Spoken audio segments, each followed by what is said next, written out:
Thank you for joining me tonight. We are going to have a special, awesome, cool, extremely illustrious guest on. You guys obviously know who he is because I go on his channel. He's been on my channel before. We have this cross-pollination of channels that we've had for a couple of years. So he's not going to be a brand new guest, but the content that he's presenting might be brand new for you guys. Okay, we'll bring Sean on here, brother. How's it going? Hey, Ken. Thanks for having me on. Yeah, no problem. No problem. It's good to see your face, brother. It's been a little while. Yeah, absolutely, brother. I'm excited to have you on for the conference here we'll be doing, and we got some special surprises in store. So it's good. We're going to be doing a lot more together soon. I appreciate it. Yeah, it's going to be really fun. We've got quite a list of folks who are going to be joining us for the Kingdom Crew conference in October, guys. I mentioned it last live stream. We've been promoting it on our socials. So for those of you who don't know, we're having a conference essentially. It's a week long, and it's going to have a bunch of different guests with a bunch of different presentations and songs and videos, a brand new episode of Days of Noah. Am I right, Sean? Is that happening? That's right. The 22nd, which is the last night of the conference, October 22nd, we'll be premiering the first ever world premiere episode, number 1 of Days of Noah, the animated series. So we're super stoked about it. Very cool. Save the best for last, are we? Hopefully that's what we think people will say. Yeah.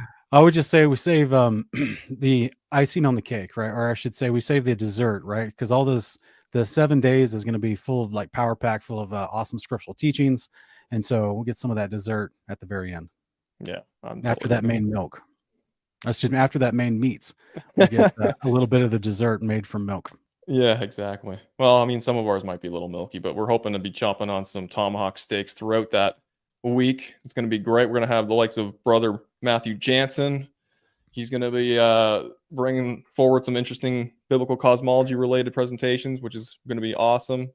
Brother Wes Blaze, he's going to be, I believe he's honing in on the Testament of the 12 Patriarchs for his presentation, so that'll be good. I'm keeping mine under wraps right now, guys, but it'll be good. Whatever it will be, it'll be good. And yeah, so please do join us for that conference. So Sean, let's just get into it, man, because a lot of people want to know what this Days of Noah series is all about. I have a bunch of questions that I have here for you. Obviously,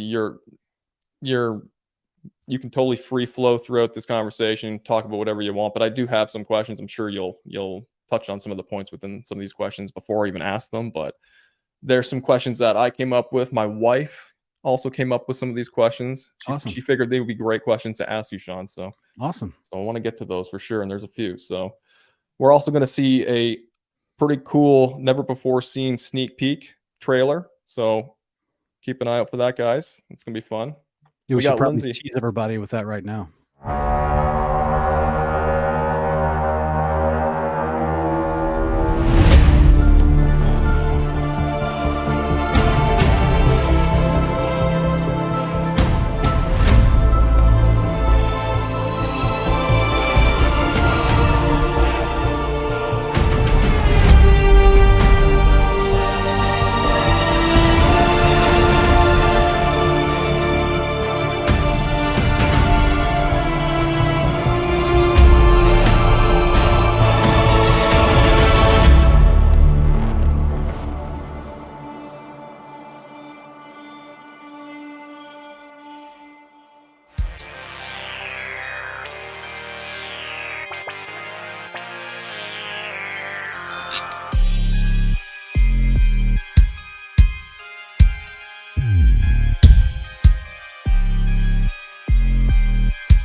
Bring Sean back on. That was pretty cool, brother.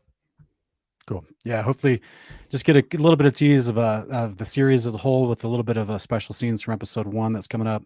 So we are super excited. Days of Noah, the 400 years leading up to the flood, another 300 years after the flood. That's what the entire season, the series is supposed to encompass, is approximately 700 plus years in the lifespan of Noah, all the way from pre-flood to the Tower of Babel. There's one of the most incredible moments in history, second only to the future coming day of the Lord.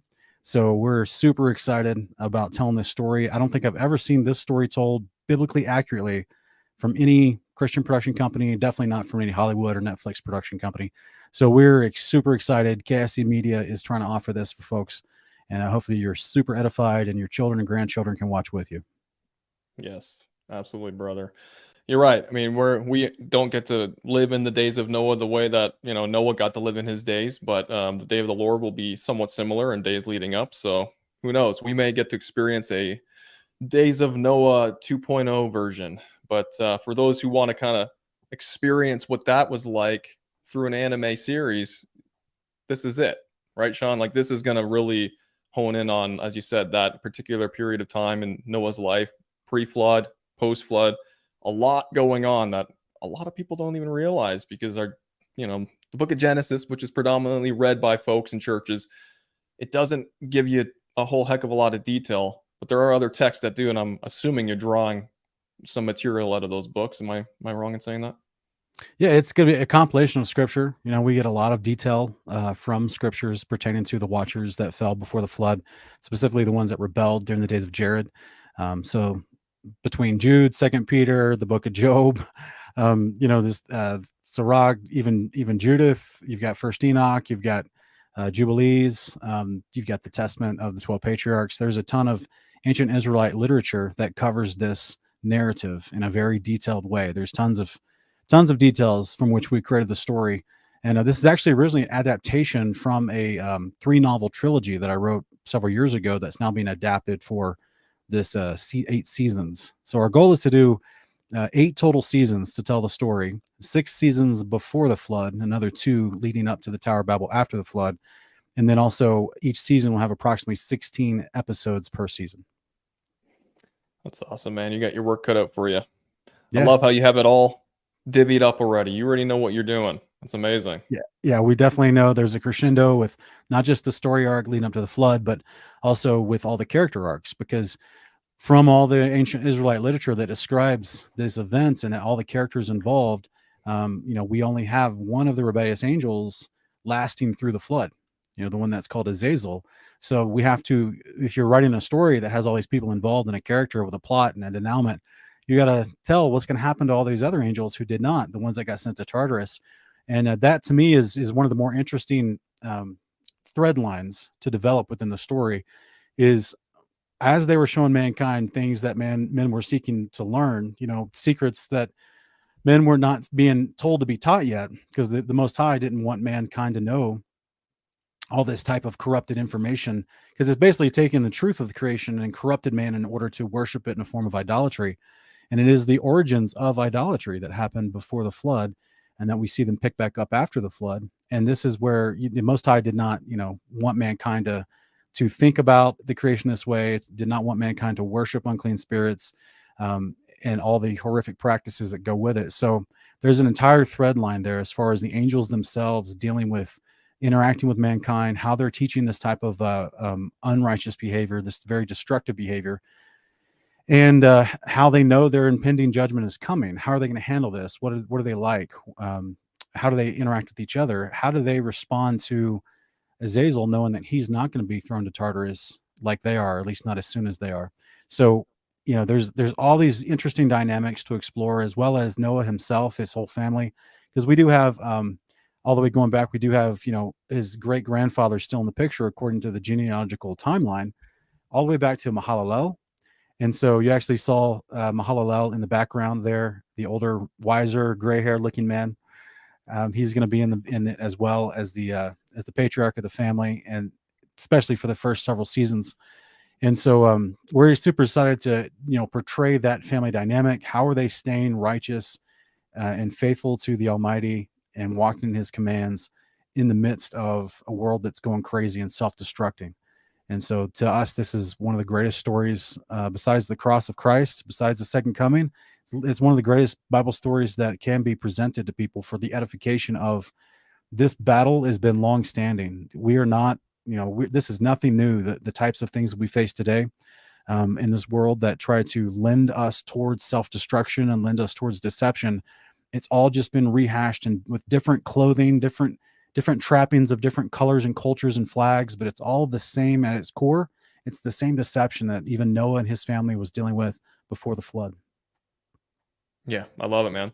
I'm really looking forward to it. The more you talk about it, the more it's amping me up, because it's like there's so much rich character development in these characters. You know what I mean? Like, and sounds like, as I said, it sounds like you've got the script pretty much written out, and I really hope you're not going to do what J.J. Abrams did with Lost. That was one of my favorite TV series. Apparently, the guy lost some steam, and he didn't quite finish things, and he was doing things on the fly, and it didn't connect right. So it sounds like you're doing your due diligence, and you've really created this masterpiece, and you've got it pieced out in segments, and everything's going to be fluid in the plot line. The characters are going to develop appropriately, and more importantly, biblically.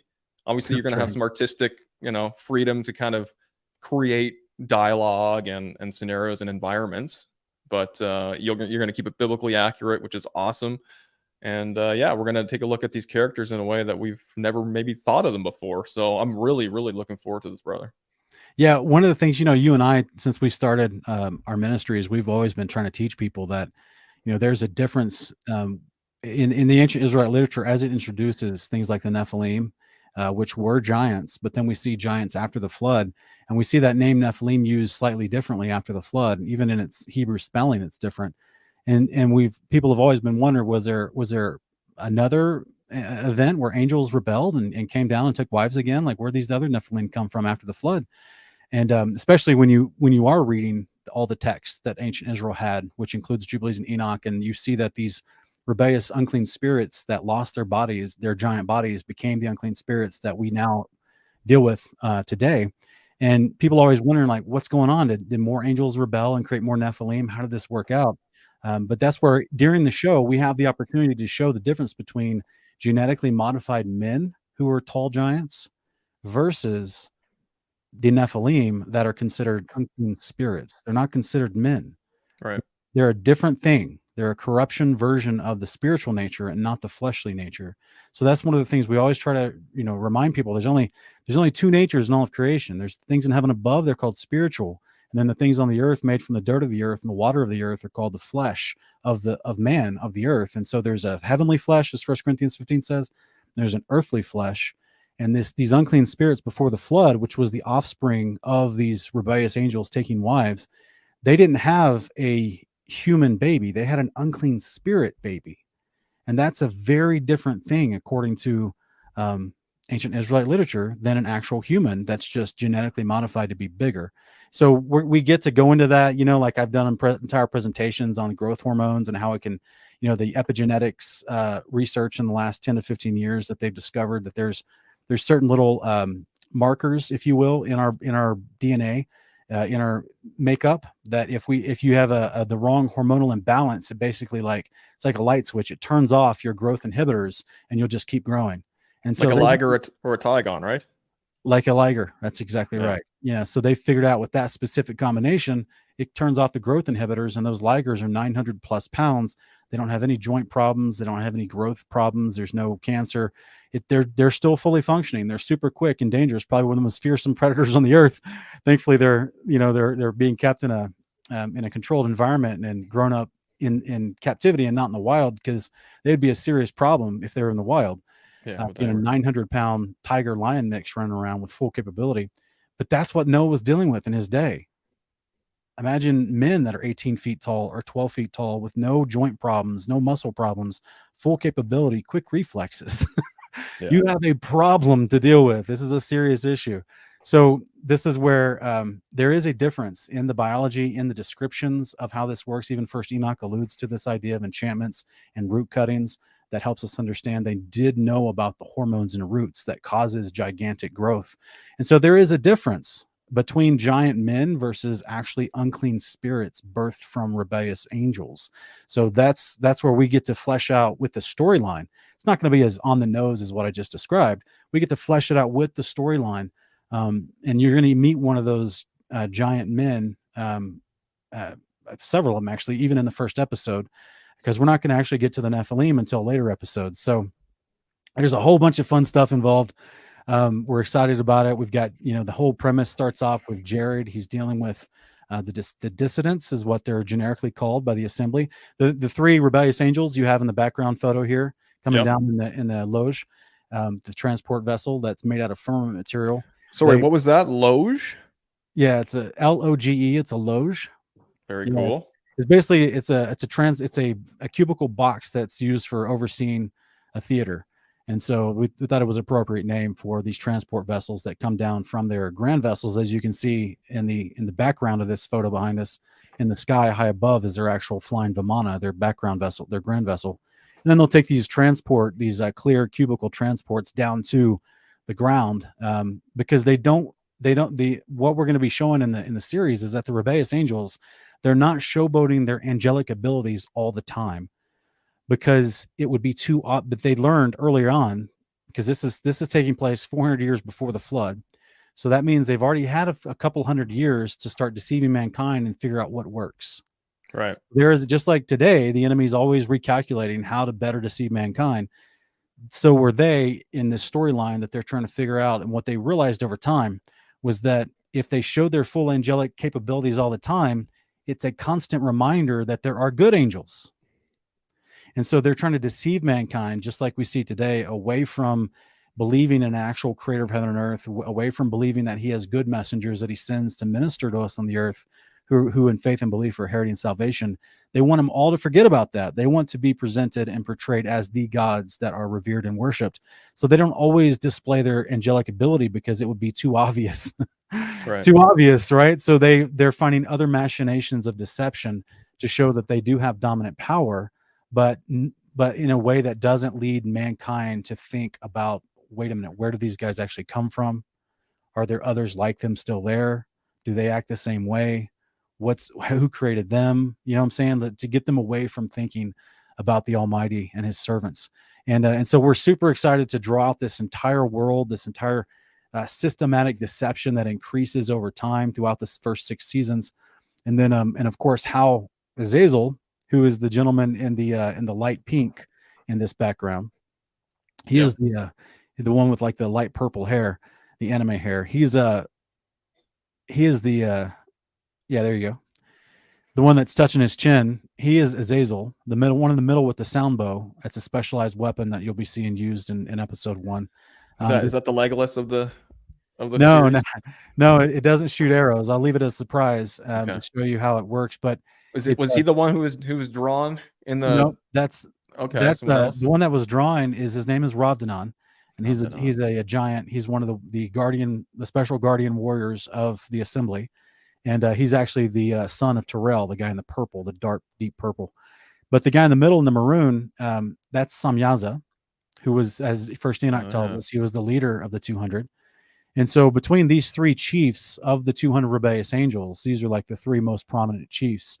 In later episodes of season 1, we're going to be seeing other angels like 𝐥𝐤, like 𝐜𝐡𝐢𝐬, and these other angels you see listed in First Enoch. You're going to be seeing what's his name, Armoros, who's going to be just all kinds of interesting guys. Ramiel, he's going to be working with all the pharmakia that they have every year at the festival of the gods. You won't see that till episode 10. But there's a whole expanse across the plane of the earth. Is that like a Burning Man but for angels? Yeah, well, it's like their imitation of Shavuot. So they're having a yearly festival where they do remind the people how powerful they are with this grand festival. And so we're gonna see a teasing of that in episode 10. But then at the end of the series, at the end of season 1, episode 16, the finale of season 1, you're gonna have something happening at that yearly festival of the gods. That's something amazing. So the point is, though, is that this is the assembly that you're seeing on screen. These are the rebellious angels that have descended during the days of Jared, and now they're more at this point in the story. It's a couple hundred years after they first descended and took wives. Now they're more figuring out more efficient ways to deceive man and control all of man. So they're split up amongst the 200 in different population cities across the plane of the earth. So this, Ken, this whole story takes place under the firmament. I would hope. Right. Yeah. You and I, that's old hat for you and I, but for the average viewer, this is going to be a fascinating story once we go visit by episode 4, once we go visit the city of HOHW, which is literally the city right next to the firmament. And so, and you start to see what they're doing with the firmament to try to experiment with it. Because ultimately and this isn't a big giveaway, but you'll see this talked about throughout the series, is that the rebellious angels, after they receive their admonition and their judgment from Enoch himself, they realized that there's nowhere they can go.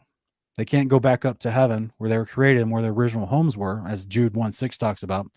They left their first estate. So now they're literally trapped here. Yeah. So what's the mindset of an angel that's trapped here? Right? Knowing that they cannot go back up. Now, these guys are in a different class than 𝐦𝐨r𝐞 because 𝐦𝐨r𝐞 got a different judgment. So therein also brings about an incredible amount of tension, even amongst the assembly themselves, as far as how they can work together or not, or they distrust each other. And so you're going to start to see over the course of the first 6 seasons, 𝐦𝐨r𝐞 has his own subplot because he's actually in certain ways developing his own strategy, because he knows he's going to last through whatever this judgment is, that they don't exactly know what this judgment is that's coming, but he knows that he's not going to be punished with the rest of them. So he's making longer standing preparations than they are. And you're just going to see that conflict grow further and further. And then, of course, the Father is always in control. So he's going to be sending his own angels at times, helping and dealing with the family of Noah to thwart certain things and to interrupt certain plans. And of course, for the protection of the righteous. So it's incredible. To us, it was an incredible opportunity to portray a paradigm that we've never seen in any movie or story that I've ever read, of multiple rebellious angels working together, trying and not trusting each other at all times in order to try to deceive mankind, but at the same time realizing they have nothing else to do because they can't leave this place. All right. So then it becomes a quest on their own for how do we find the power to escape our own judgment. And this is going to be the slow, ever-ending madness that we'll see them undergo as the story unfolds, because they want to escape this firmament and get back to their home, or escape to something else and create their own reality. And so this is there's a lot to this story. We're excited. This is why we need 8 seasons to tell this, right? There's a lot going on here. And inherently throughout the story, it's going to teach you exactly what the scriptures talk about as far as the way the creation was made, the purpose of angels, their understanding of judgments, the concept of the Father himself declaring a judgment, just like he has done with all of his prophets throughout all the time throughout scripture. But that judgment always doesn't take place immediately. Mm-hmm. So then there is a moment, just like the demons in the days of Jesus, they called out to Jesus, have you come to torment us before the appointed time? Like I feel like they were kind of trolling Jesus, right? To kind of antagonize him. But that means the demons themselves know, they volunteered the information. They know that there is going to be a time when they're going to be destroyed in the lake of fire. It's just not now. It's not yet. And Right. so these angels before the flood also are going to know that they're going to be sent to Tartarus, just not yet. So Right. there's this other plot about Noah and his whole family being a family of priests and prophets, that they do have the words of Enoch. They do have all the fullness, not the scattered collection that we still have from antiquity today. They have the fullness of the writings of Enoch. And so they're going to be able to see very quickly how to know when certain markers are going to be hit as far as timelines and understanding when things are going to be fulfilled in prophecy. But the angels don't know. So there's like another sub-thread of them trying to gain access to the scrolls that Noah's family has, and then so they can see what's coming and know how to prepare and plan for it. Because remember, they can't go back to heaven anymore. They don't know the plans the Father announces to the hierarchy of angels above. So they're out of the loop, so to speak. So they're dealing with their own sense of anxiety and madness, impending. You remember, Ken, when you were a kid and like your mom or your dad was angry at you, but they didn't punish you immediately. They kind of waited for a little bit. Did you ever experience My that? mom did. My dad was pretty quick on the wooden spoon, if you get Yeah. what I'm saying. Yeah. My mom used to say, yeah, when your dad gets home, I'm going to have him spank you because you're being bad. So the next 2 or 3 hours, I'm in like my stomach's in knots. You know what I mean? Right. Yeah. Expecting that impending judgment. So it's going to be interesting to see at a most basic level and some sophisticated ways we're going to try to portray in the story, with all these moving characters and with all the, the whole concept that you're going to understand the Father's ways, how they're impregnable, how they're everlasting. You understand that the creation where you've been created to live, how the Father is in complete control. And you understand that, wickedness will not thrive no matter how it may look in certain times. Ultimately, their judgment will happen. There's nothing hidden from the eyes of the Almighty. And so as Amen. mankind, as the weakest of all the creatures, the creations in this storyline, how does mankind actually survive through all this? What are the trials, the perils, the challenges, the adventures they have to overcome? So we got, Seems impossible, man. it seems impossible. It like, why seems don't, pretty wild that man, like actual man that hasn't been tampered with from the angels, was able to survive those days. So I'm really eager to see how you flesh that out on screen. That'll be very, very fascinating. Yeah, why didn't the angels just do what the angel did in the days of Hezekiah when he killed 185,000 Assyrian warriors in one night? Why didn't these rebellious angels just walk around and do all that? Just go. You ever see that movie The Watchers from like 2008 where Dr. Manhattan's just like zapping people in Vietnam? Yeah. Why didn't all the angels just do that and just wipe out humanity instantly? Why take so long? Because they can't. Yeah, they have And limitations. there's for a sure. reason for that according to God's law. And so this is where we're excited to flesh out these ideas in hopefully a fun, informative cartoon/anime.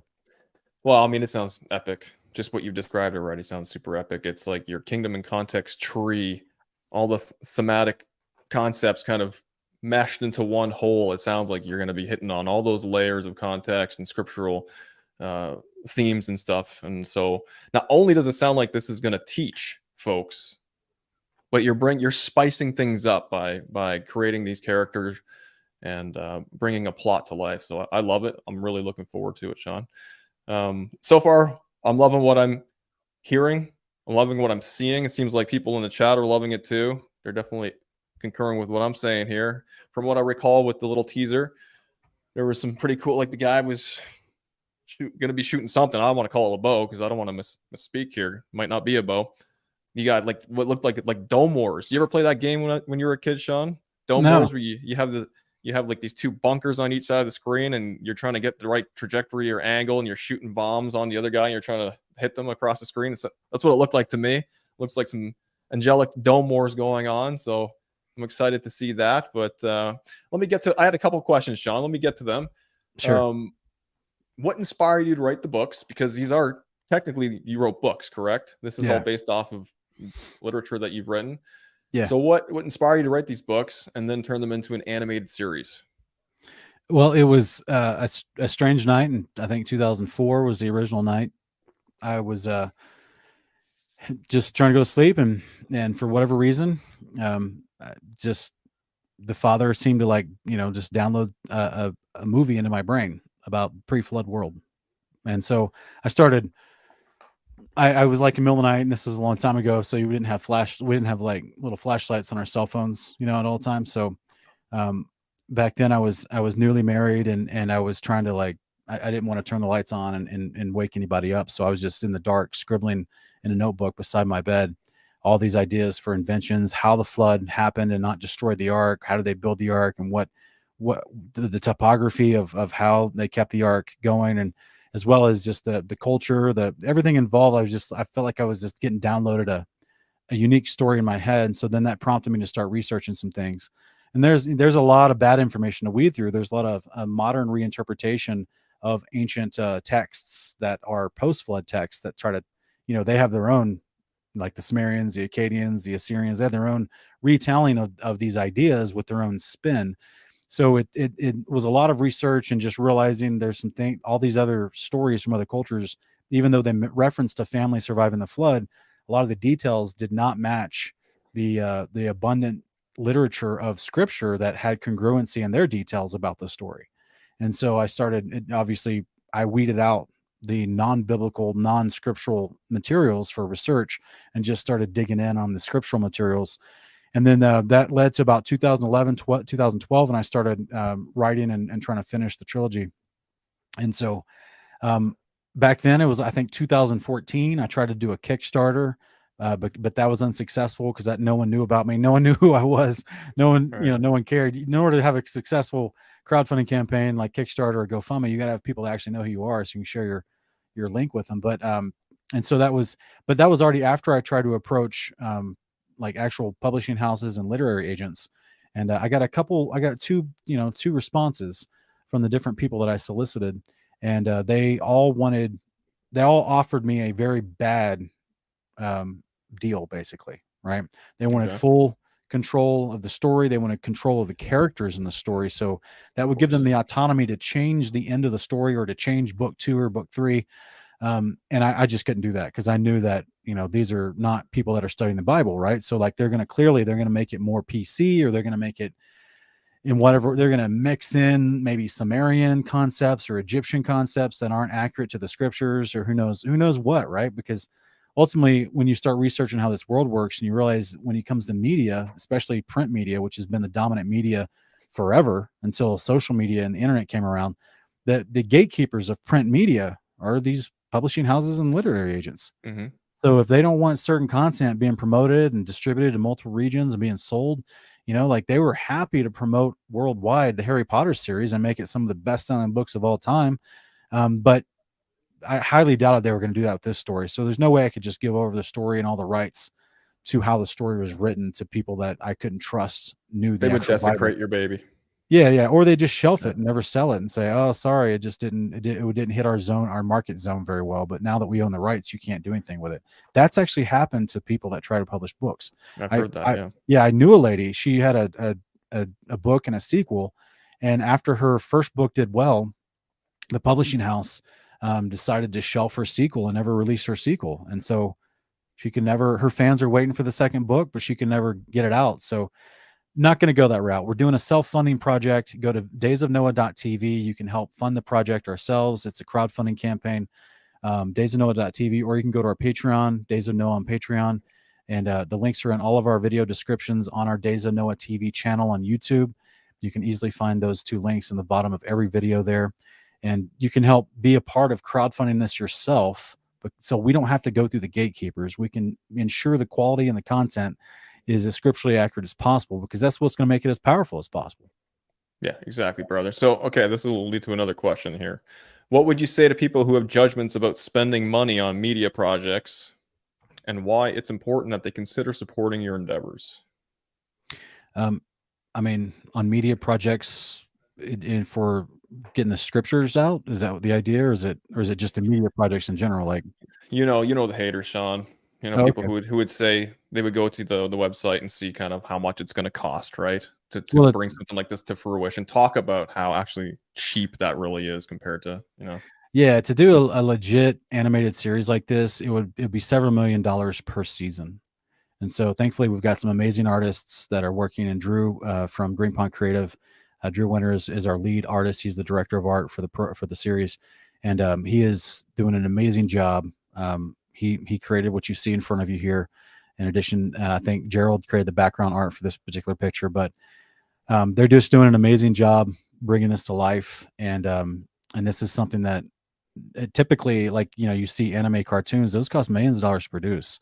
So we're in order to do an entire season at the fundraising goal that we've set, that's on the website, is a miracle. It's what they call a shoestring budget, Ken. You know what I'm saying? But this is to get just like have you ever seen the Superbook on YouTube? I've seen snippets of it, not in full episode form or anything like that, but I've seen snippets. Yeah. Yeah, that costs hundreds of thousands of dollars to make. Like and people funded that ministry to make it. You know what I'm saying? So unless you want to go with investors, and then you're, again, just like I was talking about the literary agents and the publishers in the print world, then you're opening yourself up to outside influence that can be like, well, I don't like the way this character is going, so I'm going to withdraw my $300,000 unless you change the character to be like this, and that just puts you in a really weird spot. So Yeah. I would rather not seek angel investors. I would rather not seek corporate media company investors. I would rather not sell the rights to this to anyone like Hulu or Netflix or Amazon Prime or nothing like that. We want to keep this so that we can create this exactly how it's meant to be and make it as scripturally accurate as possible. So that's why, I mean, if basically the only people that complain in that regard about why things cost money is people that have never done anything like this before. They don't understand that it costs money to create something like this that you can have for free once it's created. So we're not going to charge anyone once these episodes come out. They'll be for free on YouTube and Rumble. But it does cost money for people to put time in and make this, and for the production of it, and the artwork, the voiceovers, everything involved, all the animation. The world costs money to create anything. It does, and that's kind of the sad thing. I know it's not I wouldn't say it's a prevalent attitude within the faith community, but there's definitely pockets of it out there that just expect everybody to do things for free, right?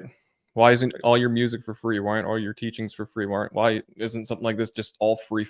And it's like, well, it is free for them to consume, but it's never free to create. Right. You know, right. And difference. So, yes, obviously, like, times are tough.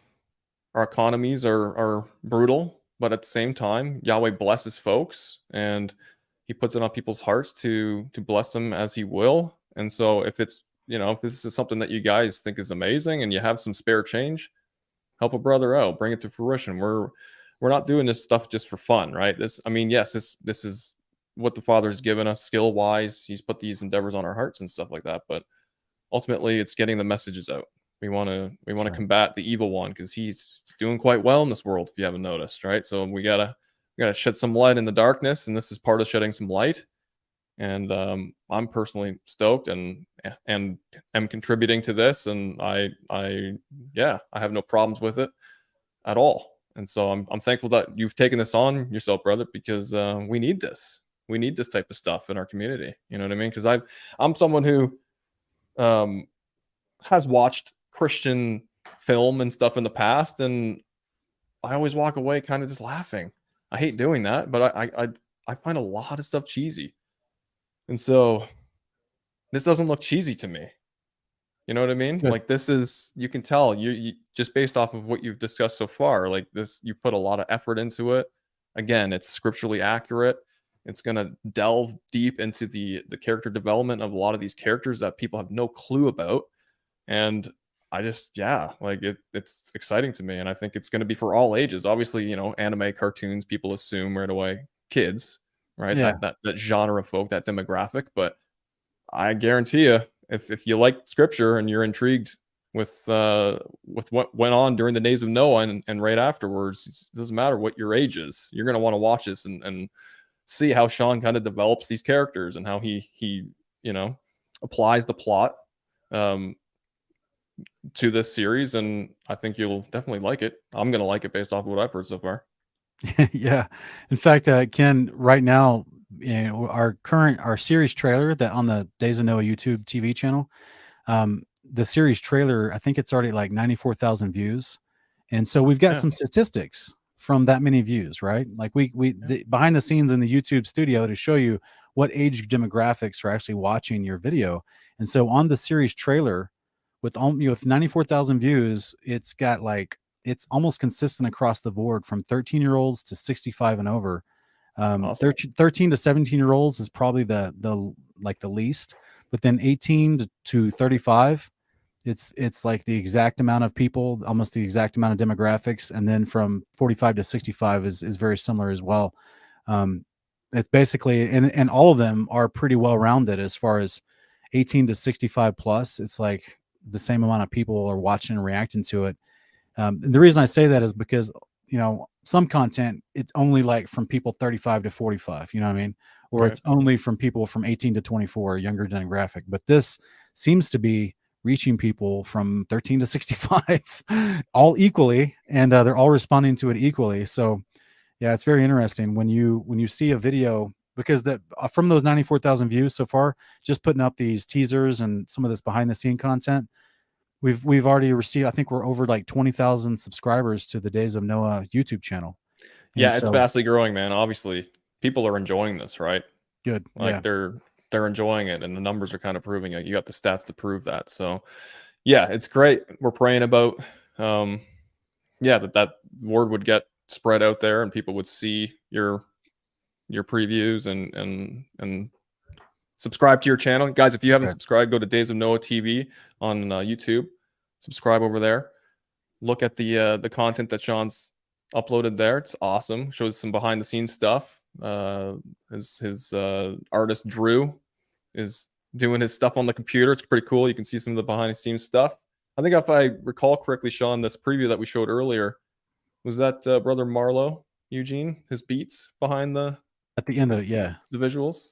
Very cool. Yeah, at the end of it, for sure. He's helped us out with some tracks, some unique original tracks that no one's ever heard before. The score that you hear, in fact, if you want to play the actual main teaser that people are responding to, that score that you hear is original to the series as well. We've hired someone that's going to be doing the score as well as the music for the series, and so we're super excited about that, because we're going to be basically commissioning him to create not just a series score, but also motifs for each character. Right. Each main character, I should say. And so we're excited about that. Well, let me just play that. Okay. I'm going to screen share this real quick. Before the fallen ruled with terror, we watched our family stolen from us. It was their fathers, worse than the Nephilim. That was after they went astray.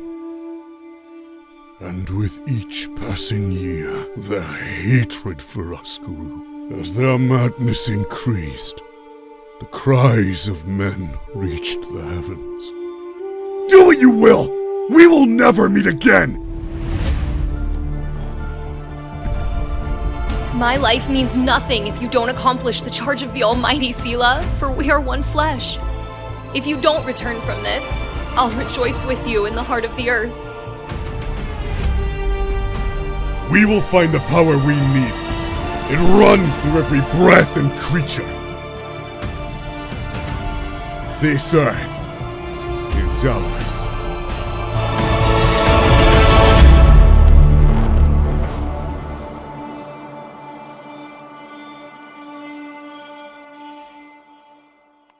Goosebumps, brother.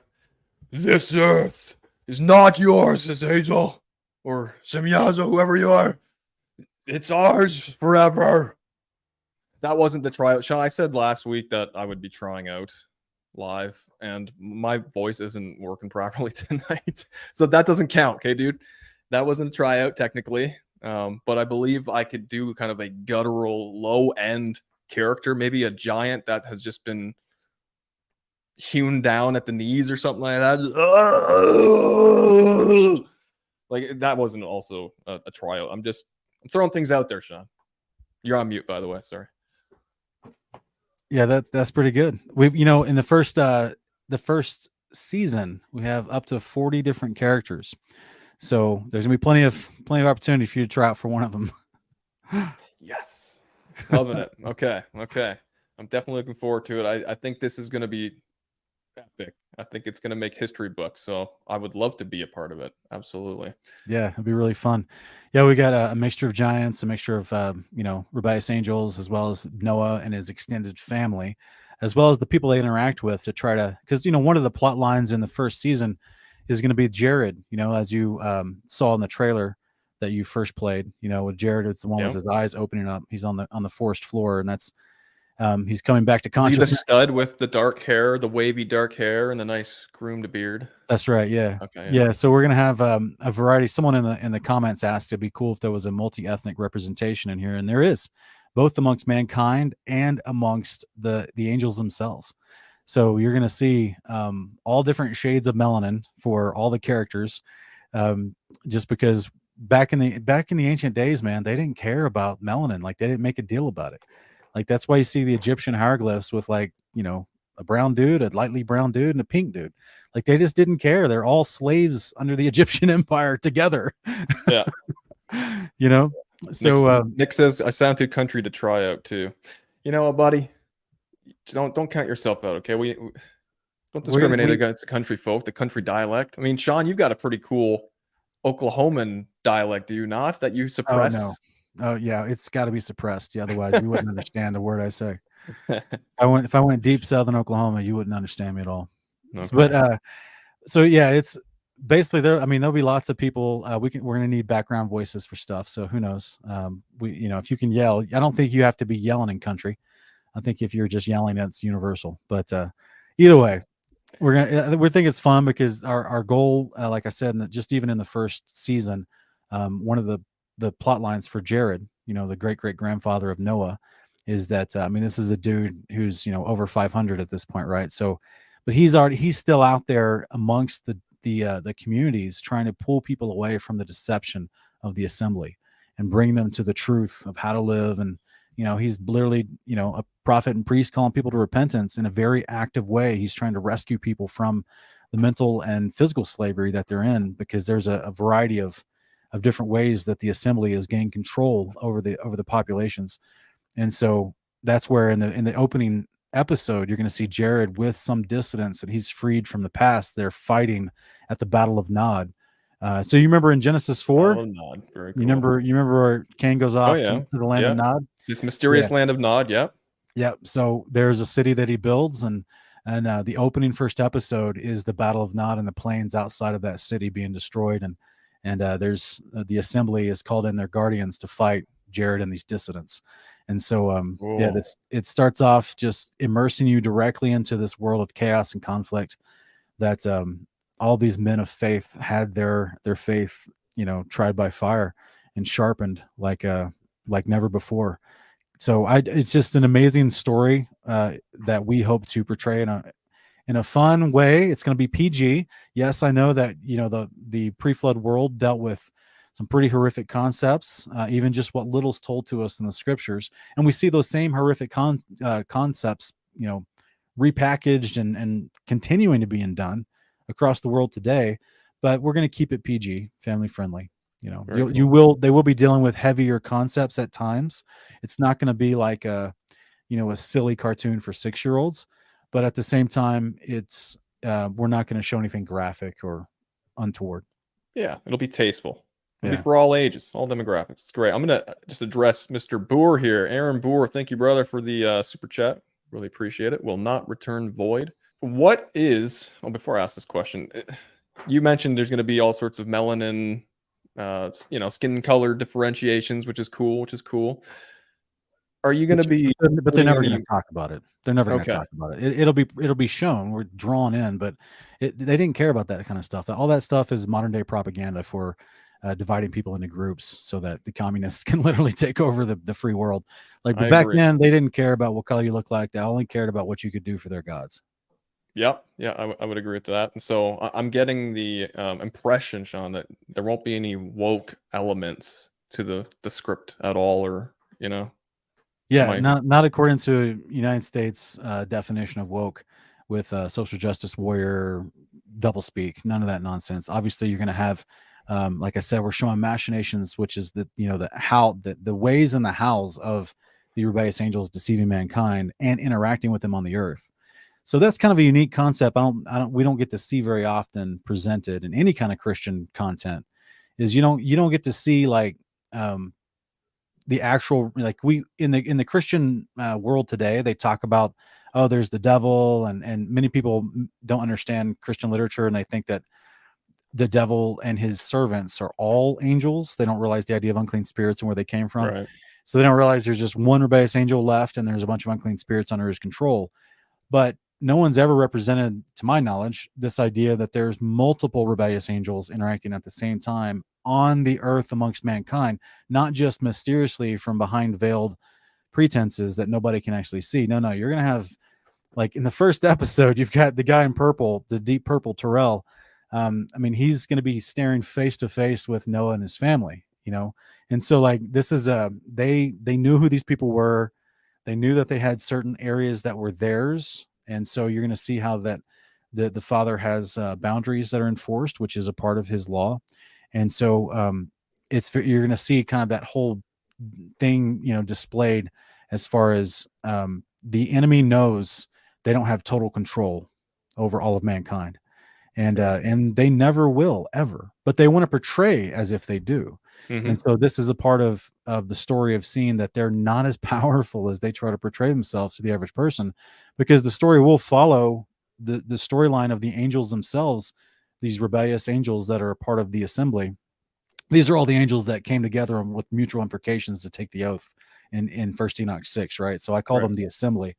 And so they're coming together in mutual assured deception over mankind. Like they all have the same purpose, because to them it puts them in a position of power. And so, but they, at the same time, you're going to see them talking amongst themselves how they really don't have it all figured out, and they're still really trying to figure out the better ways to overcome man. But then knowing ultimately that their judgment's coming, they don't even agree amongst themselves, because they don't have true unity, because they're wicked, right? They are spirits of rebellion. So how can they ever truly agree with each other long term? They maybe momentarily for a certain purpose, but like they're never having long term unity, because there's infighting. They're not walking in truth and righteousness, so they can't help but fight with each other at certain points. Yeah, brother, Jerry Patterson's asking. He wants to know when this is coming out. His 9-year-old is driving him crazy. October 22nd, which is a Sunday night, is the premiere of episode 1 of season 1, 2023. So just a couple months from now, you'll be premiering episode 1, season 1, October 22nd. I'm totally looking forward to it. Tracy Jones is suggesting maybe we could get a color book for the kids.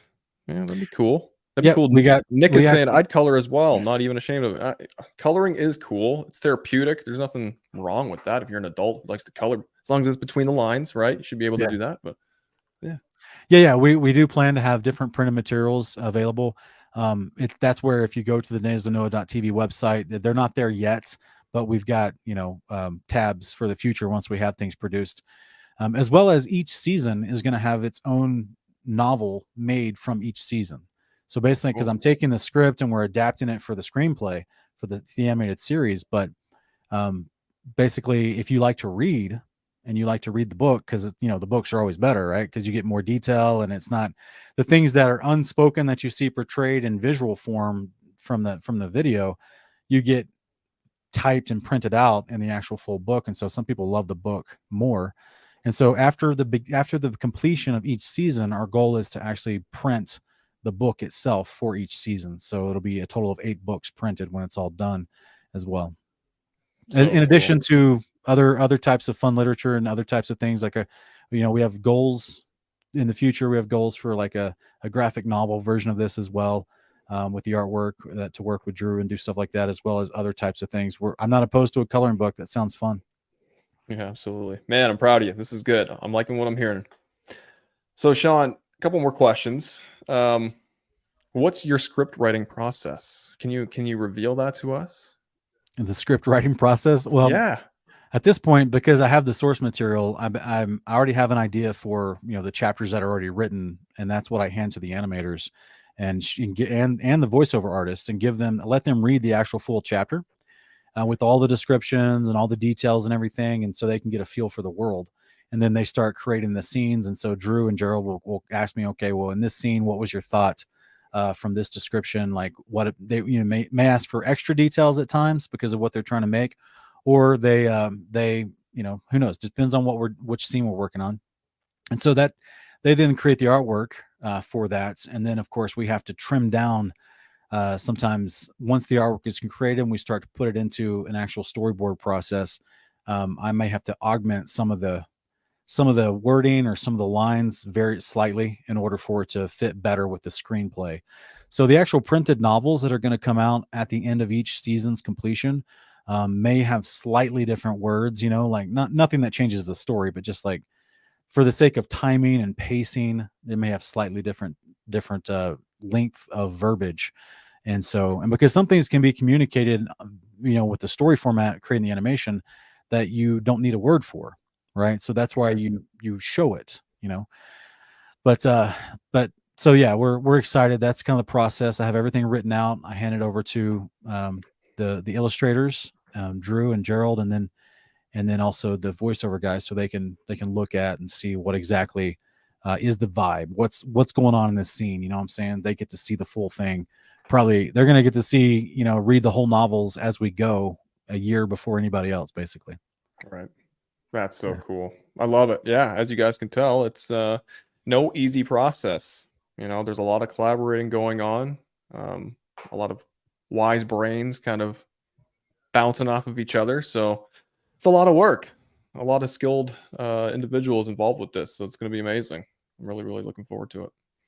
Yeah, and to Sean. answer Berto's question, we're shooting for about 21, 22 minutes for each episode, but I'm just guessing, depending on how it's going to go, it may be a little bit longer, 25 minutes, depending on how things work. But the season finale may be a little bit bigger, maybe more like a 35-minute episode, but that's, I would say, around 21 to 25 minutes Awesome. for each episode. Yeah, That's great. That's good.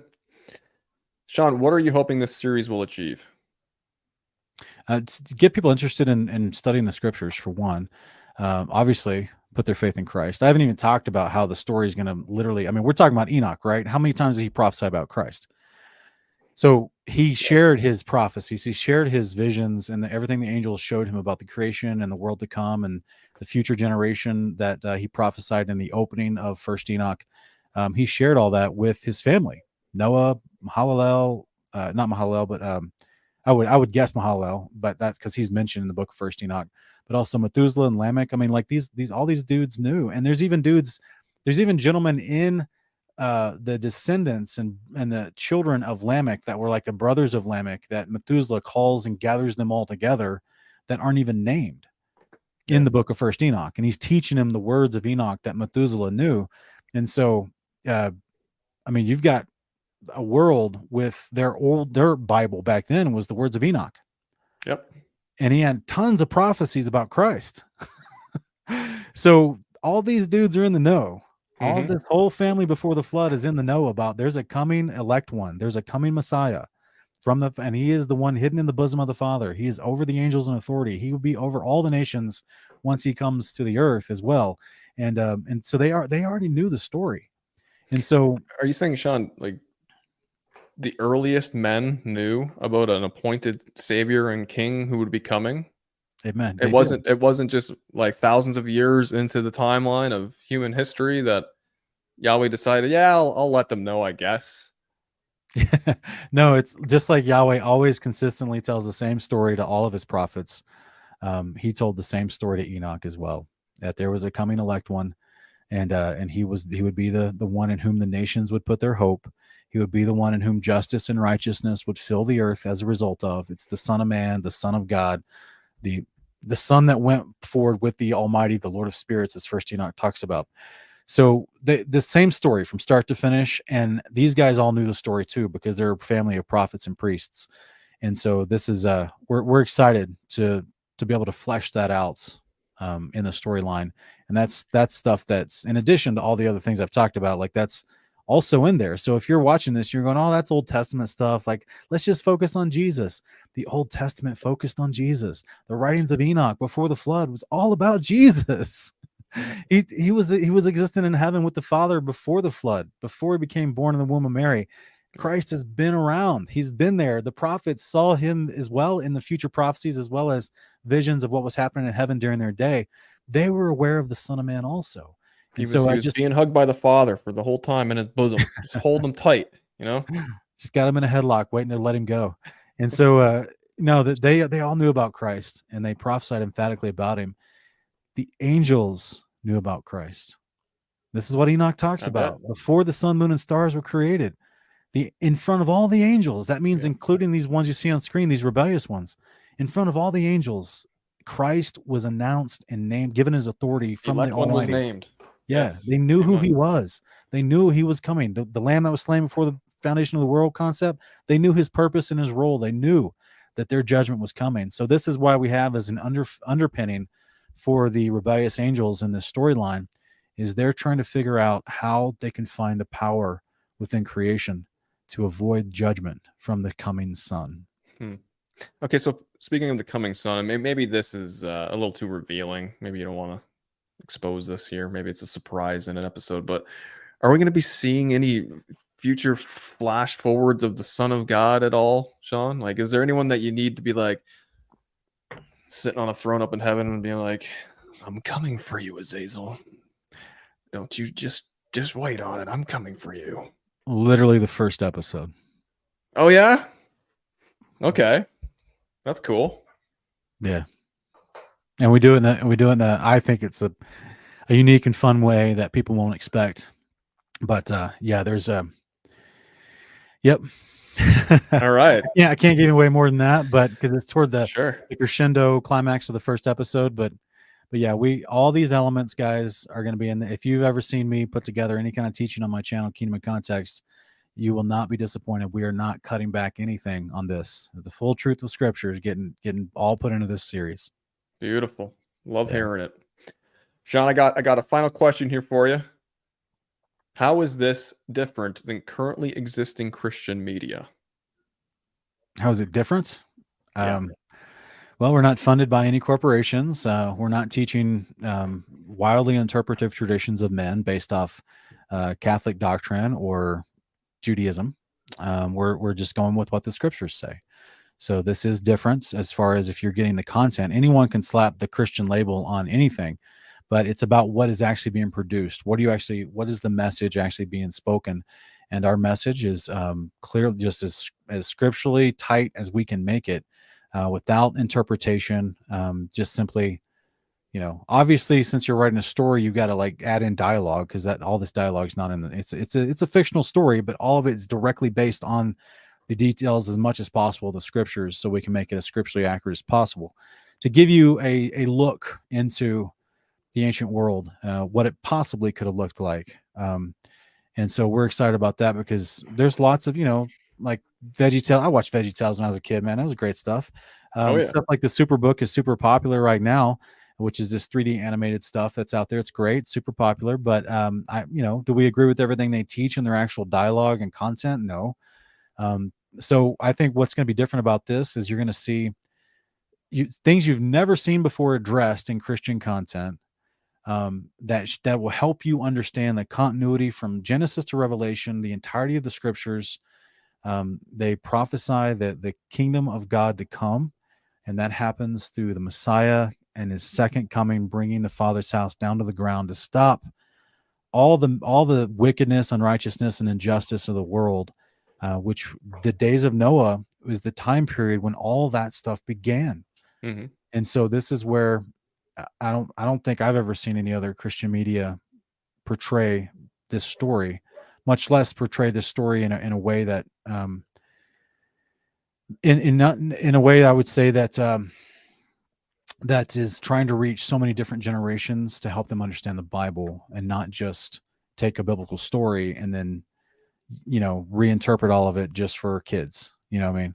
Yeah. And so this, like I said, Lord willing, the teaser trailer will hold up with all the episodes that we produce as well, from 13 to 65 or more or plus. I don't care what age you are. You could be 105. Hopefully you'll realize this is helping you understand the Bible better, and that's going to empower you to not be deceived by the world around us. Yeah, amen, the opening statements in the book of First Enoch, which tells a lot of this story. That in this time period, the opening statement is talking about this is prophecy for a far distant remote generation going through great tribulation. Mm-hmm. And then it immediately talks about the second coming of Christ. Like the Son of Man comes down with the Most High to rat out the wicked and the ungodly. This is what and their 𝐥𝐢𝐤 army. And the 𝐥𝐢𝐤 army, that's right. This is what Jude is repeating in Jude 1:14, is the very opening passages of First Enoch's prophecies. Yeah. And if that's not relevant to us, I don't know what is. Like, that is the most relevant thing to us, is that we expect the return of our Savior.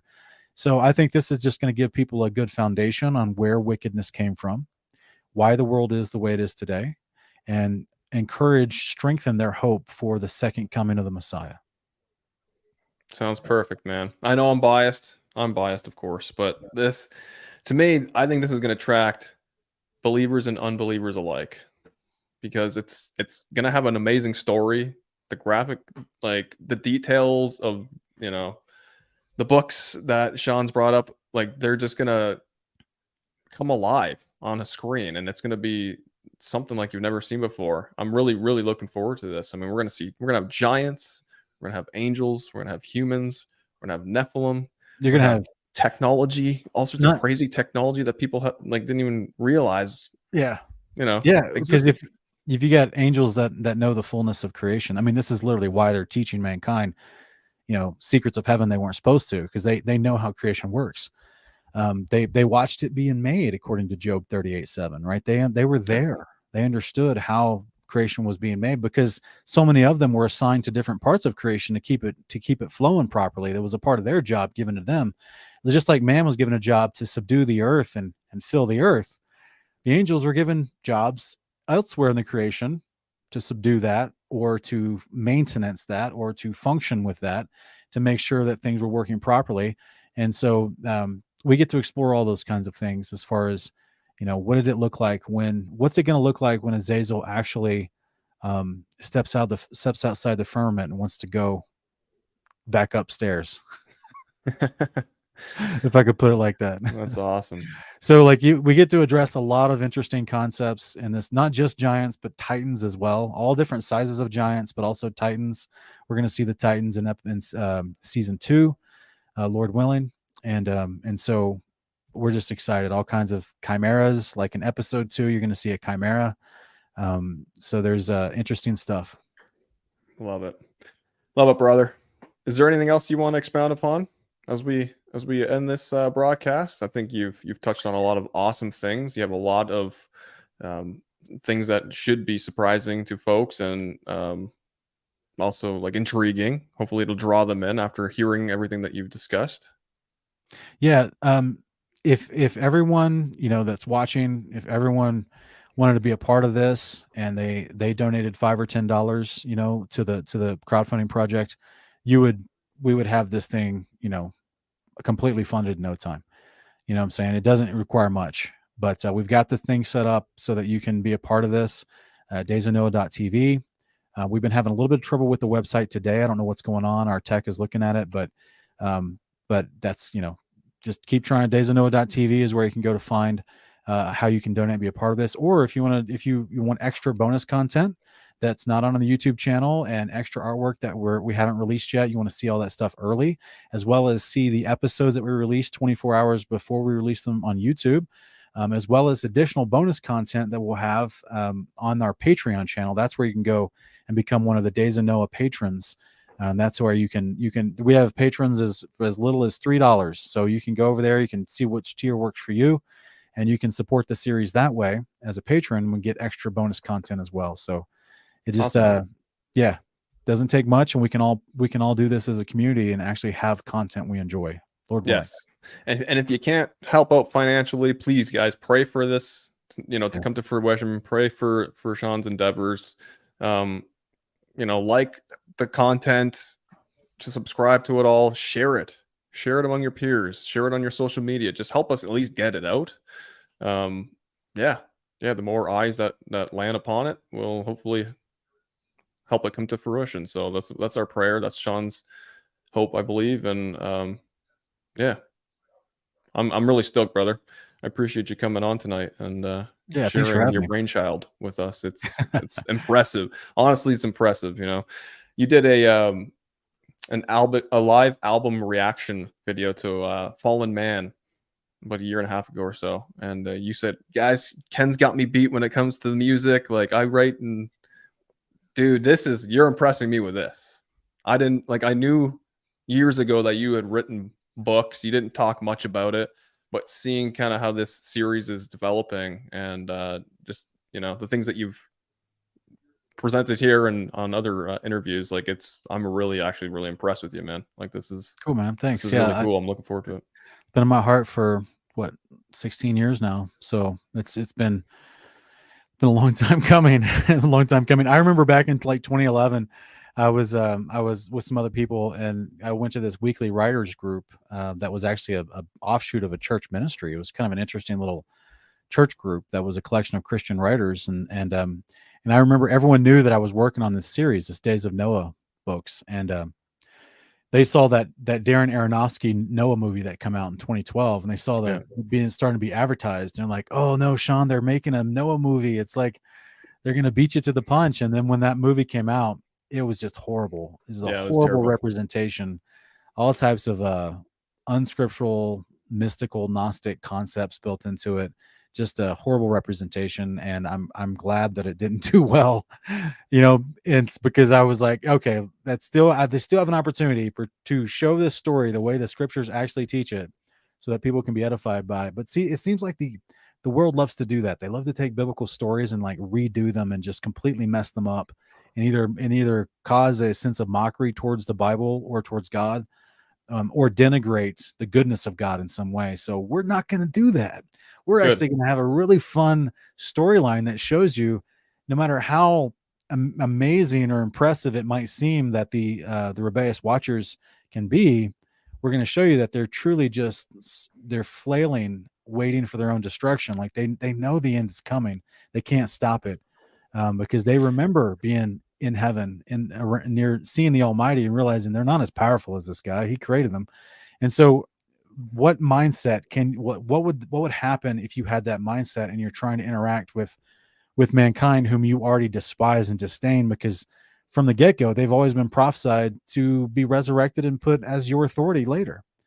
So like there's this intense animosity, this intense frustration, because instead of them just obeying the Almighty with purity, like the rest of their millions and billions of brethren that did not rebel, they decided to, jump headlong into insanity. Right. And so it's this strange mix of them trying to hold it together and seem like they're in control while inwardly just going absolutely insane. I love it, man.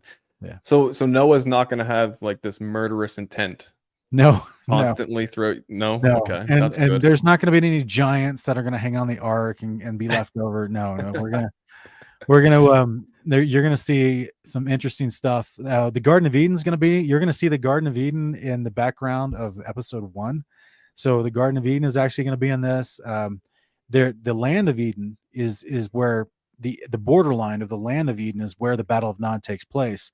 But you're going to actually see the garden itself at one point in one little scene. And so we're going to flesh that out even further once we get to episode 4. When 𝐦𝐨r𝐞 tries to get into the garden. And so there's a whole bunch of stuff. We're excited to bring this to you. And we just thank everyone that's already supported us so far, everyone that's already a patron so far, everyone that's already went to daysofnoah.tv to be a part of the fundraiser. You guys are amazing. Thank you so much. And we just look forward to completing this. Yeah, it's going to be so epic. I don't know if you want to address this, Sean, real quick before we head out. Amanda Rodriguez is asking, are the individuals contributing to this project getting paid, or is it out of love and free work? No, the individuals contributing to the product they're getting paid their wage. I mean, we have contracts with the illustrators, with the animators, with the voiceover guys. So this is a legit. This is KIC LLC Media.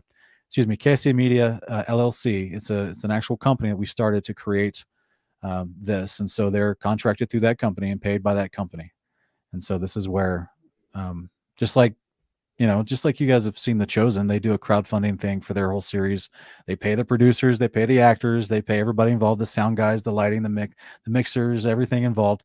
We're also paying the people that are, except for so far, Marlo refused payment. He just donated some music to us for free, but everybody else involved is getting paid. So, Sean, I'll probably won't charge a wage for my my voice to be part of this project, but your $1 million voice, your $1 million grunts and growls. Yeah. Any action figures in the works at all, Sean? Is that a potential? No, are we not right now focusing on that eventually? No, not right now, because I struggle with that, because I don't want to fall into the whole graven image thing. Yeah, for sure. So I'm just trying to figure out the dividing line on that. But obviously kids would love to play with this stuff, right? Because I used to play with G.I. Joes when I was a kid and Transformers and things like that. So, I mean, I get it. I didn't worship those little toys, so I get it. But I'm just being the nature of the content. We're trying to walk a fine line. Yeah. Get it, man. Awesome, brother. This was fun. This was really fun. Maybe we'll have you on again talking about it at some other point. Maybe after the first season 2. episode we can do a review. Yes. Maybe I'll do a live response. A watch party. Like, Do a live watch party. Yeah. Sean, you're awesome. Definitely praying for you and your crew who's working on this. You guys, you got the Father with you, and if it's His will, this will come to fruition. So we're not going to worry about that stuff. But guys, everything does cost money in this world, and if you want things to be done right, people need to get paid. So then there's an incentive to do really good work, because not too many people are in positions where they can just offer their skills for free. There's roofs above your head that need to be paid, and you got to put food down your mouth so you can continue living, right? Sustenance, that whole thing. So just the image that you have in the background here. I mean, Drew probably worked on this for, I don't know, 10 to 15 hours. Think about your daily life, guys. How much of your work week could you spend creating a scene like this, and how many hours it takes? And then, of course, this scene will be animated. So he has to create multiple layers of artwork within the scene so that the animators can take that and use it. So just, this is a legit project. We're trying to do as high quality as possible within our budget, and everyone involved I'm trying to compensate them as much as possible so they can contribute to this while they have their regular lives. And so this is why we're asking for people to help us make this a reality. I can't even imagine growing up, and Lord willing, we'll be able to complete all 8 seasons of this story. And I can't even imagine Levi being able to grow up with this type of content. We had nothing like this, you know what I mean? So it's just a wild world to think that all of our children in the next 20 years could actually have something that could teach them the scriptures super quick, So then when they go and they read stuff like Genesis 6, it's not just a mystery to them. Exactly. Yeah, that's perfect, man. Awesome, brother. Appreciate you. Love you guys. We're going to sign out here.